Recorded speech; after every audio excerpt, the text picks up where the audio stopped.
Hello there, AP Human Geo students. Let's keep learning all about cities and how cities are designed and stuff like that. So, this topic, ghettos. What is a ghetto? A low-income, isolated community of a specific ethnic group. This typically will refer to Jewish or African Americans. Jewish ghettos in Europe were established even before the Nazis came to power. And once the Nazis kind of conquered Europe, they're like, hey, where do the Jewish people live? And they tended to live in these ghettos. They would force other Jewish people to move into the ghetto. They would isolate the Jewish people there, and they would do their genocide and other terrible things to the Jewish people once they got them isolated. Here in the United States, African Americans also tended to live in ghettos. There were in just about every major American city, there would be this kind of ethnic zone where you would typically find African Americans, and usually those areas have high poverty and low social mobility. But both of these, like the concept of ghettos is fading away more and more in the modern world, especially with concepts like gentrification and ethnic groups kind of being spread out. But most of our cities were definitely designed with these ethnic enclaves that were kind of pushed aside in mind. So let's check out some examples of ghettos. All right, so this is in Latin America here. You can definitely tell there's a fancy part of town and a not so fancy part of town. So which part of town is the ghetto? You tell me. Okay, and then yep, it's pretty amazing how they found these pictures of just like parts of town that's, you know, really nice. They got the streets, they've got car parking, and then other parts of town which is just kind of a mess. And yep, I think a lot of these examples are in Latin America, but it's pretty incredible to see how some parts of the city get attention and some parts certainly do not. Yep, and then this is one of those European ghettos. And yeah, here's Jewish people living in a ghetto. And then, yep, we're defining them as Jewish in the German language. And yep, Jewish ghettos. Parts of the city that were totally secluded, especially during World War II, where only Jewish people could live. All right, now American ghettos. This is a segregation in New York, so communities that are less than 10% black and less than 10% white. So it's sort of like all the white people live in, what is this, Staten Island, is this Queens or Brooklyn? And then this is Manhattan, and then up here this is Harlem. Yeah, so there's certain parts of New York City which are very ethnic and certain parts of New York City which are very, very white. So, and then, yep, www.ghettofabulous.com. What up? And then, yeah, the city of D.C., there's pretty much all of East D.C., especially South D.C., is very, very African-American. But then West D.C. is very, very, very white. So that's what you'll typically see in many American cities. Very ethnically divided. Okay, and then what is this? This is the city of Houston. So it looks like Houston, they even got Latino divisions. So it looks like this is kind of a big white part of town. This is a big Latino part of town. This is kind of the Asian part of town. And then maybe South Houston is African American. So wow, that's interesting that South Houston's kind of got these unique racial groups. This is Asian, white, black, Latino. Interesting. Okay, and then let's clean up the ghetto. Yeah. You know, get it looking good. All right, so the opposite of a ghetto is the concept of scattered site. And this is what's more and more common in American cities to this day. So urban planners said, you know what, it's really messed up if you just sort of have these disemnity zones and these zones of one ethnic group where they're kind of not given the same treatment and services that other parts of cities get. So rather than have kind of this one neglected part of town, let's spread people out all over town. Let's try to have a very equitable sense of where city services are provided and no necessarily good neighborhood or bad neighborhood.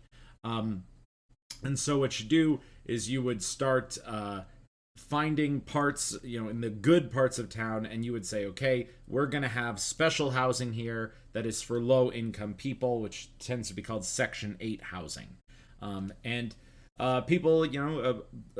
People advocate for this strategy because it will limit the concentration of crime and some of the urban challenges of the ghetto. But at the same time, it does spread the problems out all over the city. And I can comment from living in San Diego that there were even now smaller neighborhoods that were largely high income, largely no crime, largely white, that were kind of still ethnically isolated, but then you just now go 3 streets over, and then it's some urban challenges exist in those areas. So it are you really solving the problems of low income and crime by just spreading it all over the city? I don't know, and I don't think you are. I think you got to look at some more fundamental issues in society to properly attack those issues. So that's what's up. Which approach is better? Keep everybody in a ghetto or spread the ghetto all over the place? You decide. Okay. So yep, scattered site. So having these special low-income housing, putting it all over the city, and then scattered site units. So yeah, just trying to put people in homes. And then this is the city of St. Paul. Where do they have scattered site housing? Well, it's all over the dang city. So spreading it all out. Okay, so what about brand new houses? Yeah, and I referenced this a little bit in the last slide, but Section 8 or inclusionary zoning. This is when the government says this. Hey, are you a real estate developer? Are you about to build a bunch of new houses? Well, a portion of those houses have to be specially priced for low-income people, and the government will pay half of the rent for those low-income people, and that whole law system is called Section 8. And I know here in Southern Highlands, there are some apartment communities that are listed as Section 8 housing, so if you prove that you are a lower-income person, then the government will pay more than half your rent. So that's pretty cool. But yeah, this is definitely a big concept with scattered site, so it's just trying to put people of all income levels at all parts of the city, so one part of the city isn't seen as neglected or advantageous. So giving everybody a chance to succeed in city and society. All right, cool. So yep, here's some of these new housing developments, and some of these, like, I don't know, maybe 10% of these apartments are going to be specially for Section 8 housing. And yeah, here they are building some new buildings. And then, yeah, this is the idea, 20% dedicated to affordable housing. And then, yeah, South Australia, 15% need to be affordable. So Australia is doing some of this stuff too. Inclusionary zoning. Don't let the rich push people out of their neighborhoods. Keep everybody happy. And then qualifications to receive section housing, family status, income level, citizenship, housing, eviction history, also drug use. That's a part of Section 8. Section 8 wait list. And then total number of inclusionary zoning programs. So it looks like California is really big on this. Nevada, not as much. So New Jersey, also really big on this. Yep, and then this is the idea. Everybody's living together. So there you go. All right, urbanization of services. Let's check out some of these concepts. All right, so a service is any activity that fulfills a human need in exchange for money. It's all the tertiary activities we talked about in our economics unit. Smaller settlements tend to have more limited services. Larger cities tend to have way more services. Why? Well, it just kind of makes sense. When you have a larger amount of people to serve, they're going to have more variety of needs and more unique challenges. So you're always going to find bigger stores and more variety in a larger city. So, yeah, minor injury unit, not 24 hours. Oh my gosh. So yeah, in some minor communities around the world, you're not even going to find a 24-hour hospital. You know, people can get injured at any time. Like, I like the idea of having the ability to go to a hospital at any hour of the day, but not everyone has that option if you're in a small city. And then look at this poor house. You know, some people like the quiet and the seclusion, but I think it would be pretty darn lonely to live on that rock. And then notice this hospital and all of its services, including the emergency room, will close Friday, March 1st. Oh, hey, sorry, no one can use the emergency room this Friday. We're all busy. So what if this is the only hospital in town? Like, that would suck. And then she walks 13 miles to school every day. Wow. Like, can't she move closer to the school, or can we build a school closer to her house? These are the questions we'll ask with urbanization. Okay, so market area analysis. This will determine if a market's location will be profitable. So you want to make a business, you got to make it in a place where people can access your goods. Okay, you don't want to build a Jack in the Box in the middle of nowhere. You want to build it close to a major street. You got to think how many people are going to come by, how easy it is to get to. So you're going to calculate the range, the threshold. You're going to say how from roughly how far away will people come to my store to purchase my product, and how many people aren't going to get sucked away by intervening opportunities or complementarity issues. Like you want to always find the best location for your business. So the market service should be located always to maximize profit. How can you make the most money? No doubt. All right, moving on. Okay, so drive time area for a bookstore. Okay, so here's the city of San Francisco, and they've got the Botsworth bookstore kind of in the south part of the city, and they've got the Steiner bookstore in the north part of the city. And it's pretty clear that the people who tend to shop at Botsworth tend to be in the southern part of the city. I mean, you will find a couple little outliers here and there, but the people that tend to shop at the Steiner bookstore tend to be in the north part of the city. And yes, there are a couple outliers here and there, but this is the concept very well visualized. So if you were to build a third bookstore in San Francisco, you would probably want to look at, okay, what's the average household income? Well, this part of town, like these people aren't as wealthy. This part of town, people are super broke. This part of town, there's a whole lot of wealthy people. I would recommend that if you built a third bookstore, maybe you build it either right here or maybe right here, but you definitely build it kind of in between the Steiner bookstore and the Botsworth bookstore to siphon off some of these middle customers here. If you were to build it, I don't know, in this top part of San Francisco, you would just steal people from Steiner's bookstore, and then there still would be all this access at the Botsworth bookstore. So I think it would make a whole lot of sense to build a third bookstore either here or here.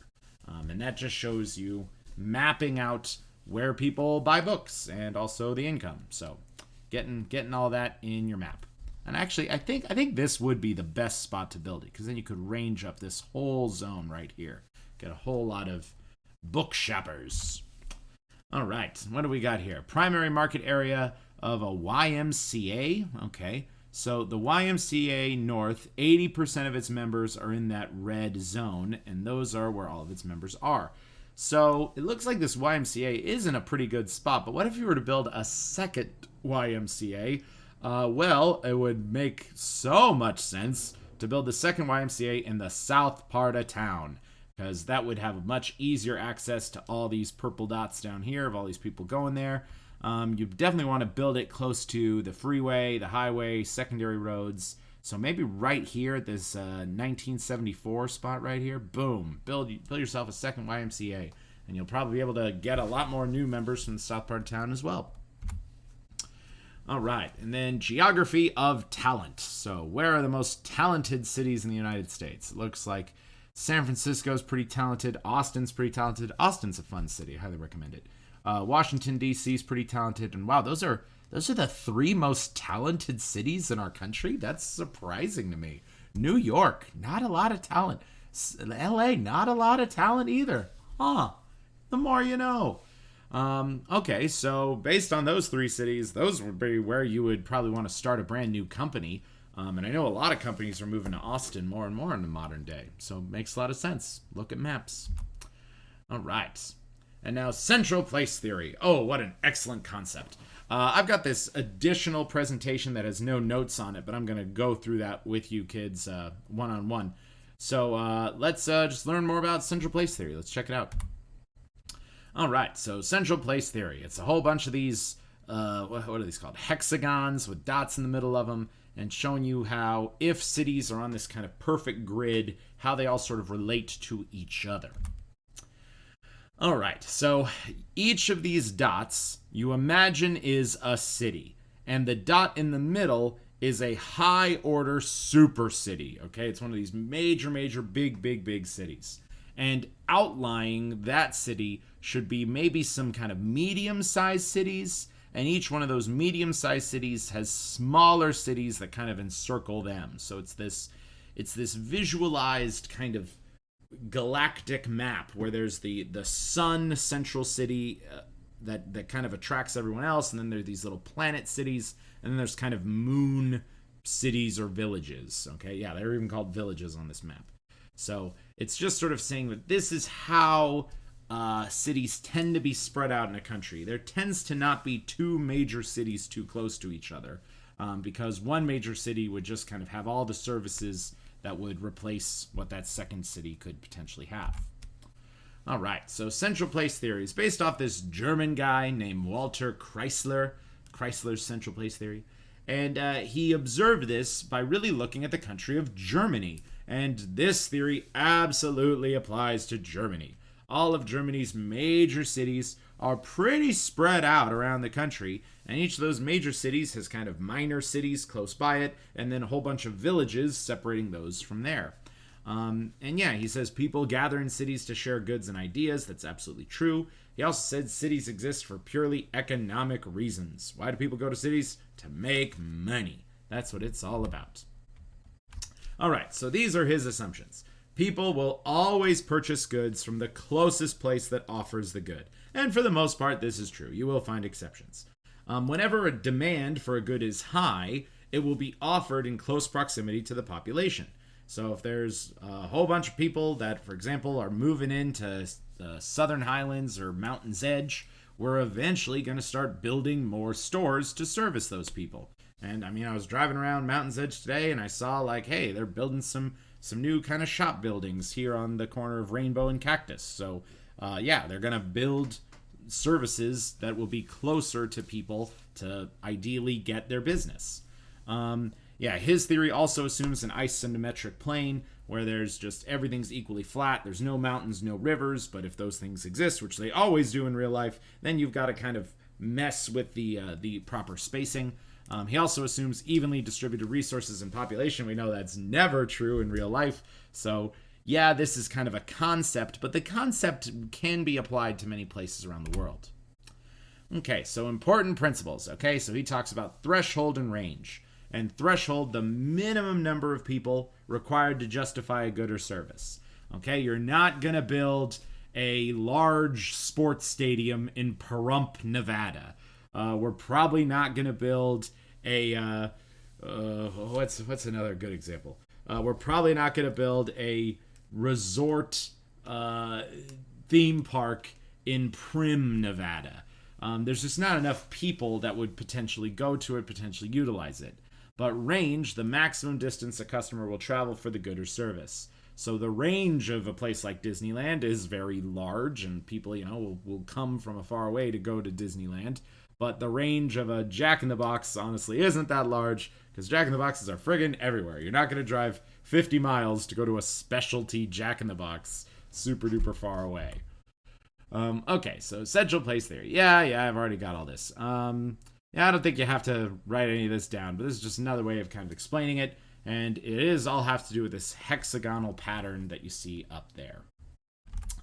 Okay, so what do we got here? Ways to explain this category. So 5 levels. You got the regional capital in the middle. You got the cities that are kind of on these outskirts.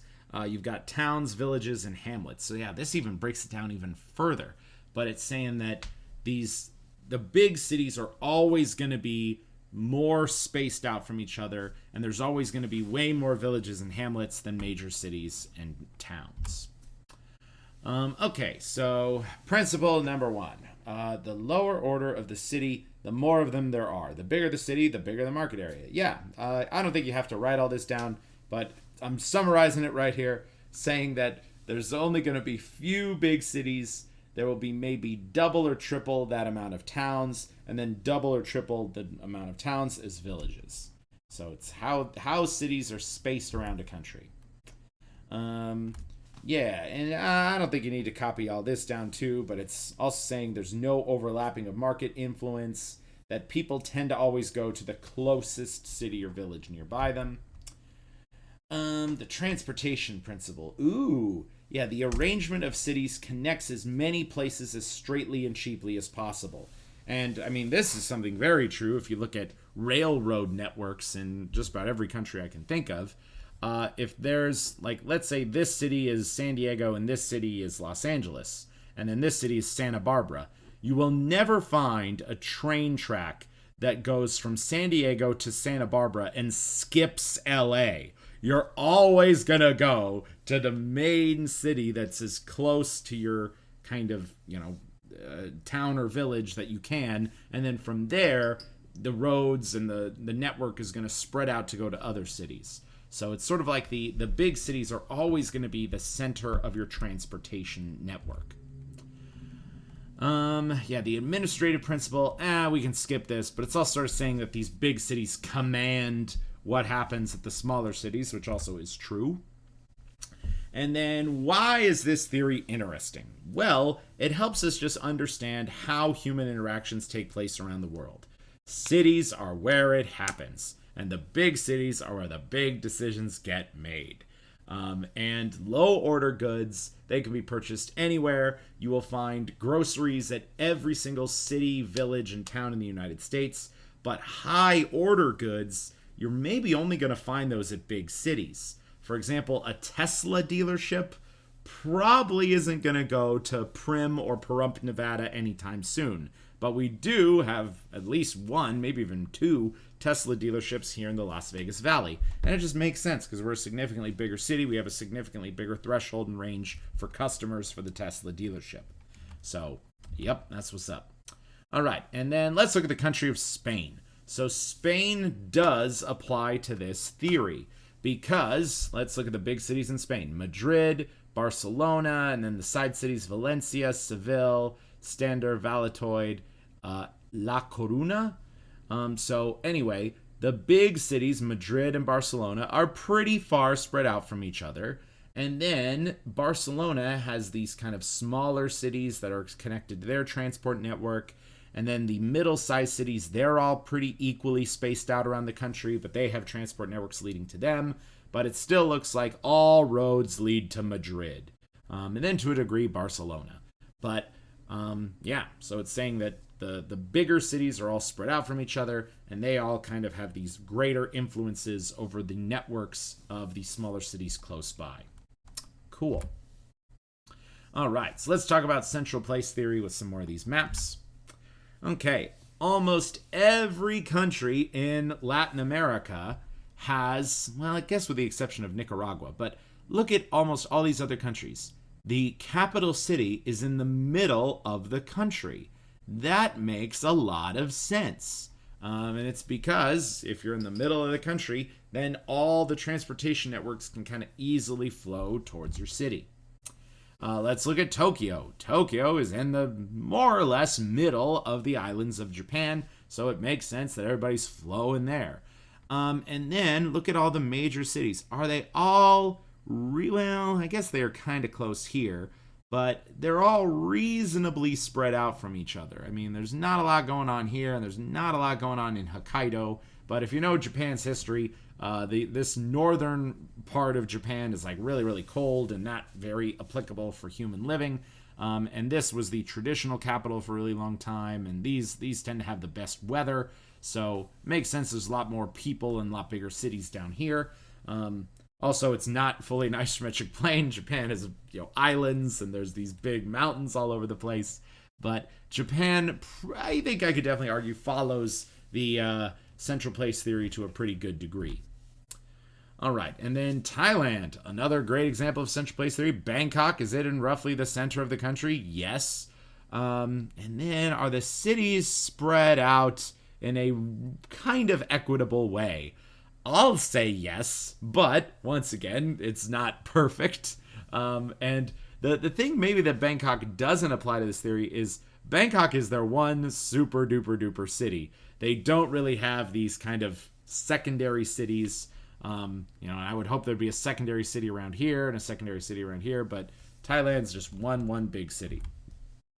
All right, South Korea. Does South Korea apply to central place theory? Well, Seoul is the big city, but Seoul is not in the middle of the country. And the reason why maybe it still could apply is because Korea used to be one united country, North Korea and South Korea. And if that were the case, then Seoul would be in the middle of the united Korean country. But if we look at, the cities of Daejeon and Gwangju and Busan and Daegu, like, they are fairly spread out. And I mean, I've been to all these cities myself. They're all about a hour, 2 hour bullet train ride from each other. So, like, they don't really have a city up in this part of the country, but this part of the country is really mountainous and there's not a lot you can do there. So, not an isometric plane. All right, Canada. Is Canada central place theory? No. And it's not central place theory because so much of Canada is very difficult for humans to inhabit. It's very, very cold and a lot of mountains. So, sorry, Canada, you're not central place theory.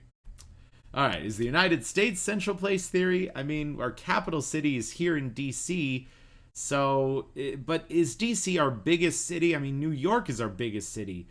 I don't think we really apply to this theory at all. Maybe you could look at individual states and ask if they apply, but I mean, I'm thinking about Nevada, and we've got Reno, we've got Vegas, and Vegas is our way, way bigger city. So, yeah, I don't think this theory applies to America as easily as it does some other places. All right, let's look at Brazil. So, Brasilia, is it in the middle of the country? Yeah, more or less. And then the secondary cities, are they pretty equally spread out? Yeah. And are they probably going to be the central nexuses of their respective regions? Yeah. And then they'll all get connected to Brasilia. So, yeah, it looks like Brazil applies to this theory pretty well. Okay, and then also a central place theory, how are football teams distributed? I wish there was a football team in Utah. That would probably be a much better distribution. Maybe a team, but I don't know. I can understand why there's not a team in this part of the country because there's just not a lot of people in that part of the country. So, and then maybe are there too many football teams in this kind of Midwest New England zone right here? Probably.